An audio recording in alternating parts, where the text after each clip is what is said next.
Naku mga pare, mukhang late na yata tayo ngayon ah. Oo, late na tayo. Nako, mayayari na naman tayo dito sa guard. Ay nako.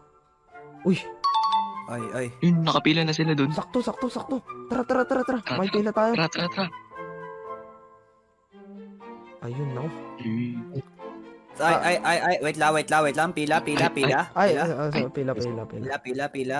Okay. Asan ID nyo? Patingin muna. Wala, sir, wala. Wala po eh. Wala.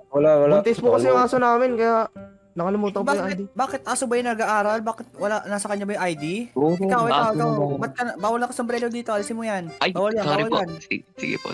Oh, ikaw, asan ID mo? Nakain ng aso namin. Grabe naman, taggutom na ba kayo? Pati ID pinapakain mo sa aso nyo. Ikaw, bakit may kulay buhok mo? Asan yung ID mo? Yung patakaran dito, plain white t-shirt, bakit may ano yan ha? Pasensya na ho nagmamadali ho ako. Nagmamadali, hindi. Bawal to.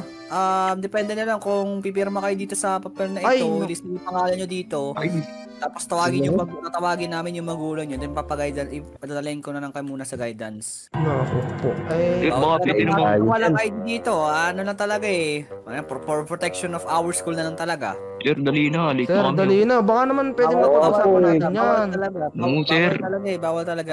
Siguro papapasukin kayo, pero pupunta tayo sa guidance. Nako. Ay, At saka ang ano doon, hindi kayo makakalabas ng guidance hanggat hindi nyo tinatawagan yung parents niyo or any guardian na pwede mag-vouch sa inyo. Pang Marlboro, sir. Baka gusto nyo. Pang Camel. Sigarilyo man lang. Oo, sir, baka gusto niyo yun. Kahit nabigyan nyo ako ng Marlboro, ako may-ari ng Marlboro eh. Ay, nako.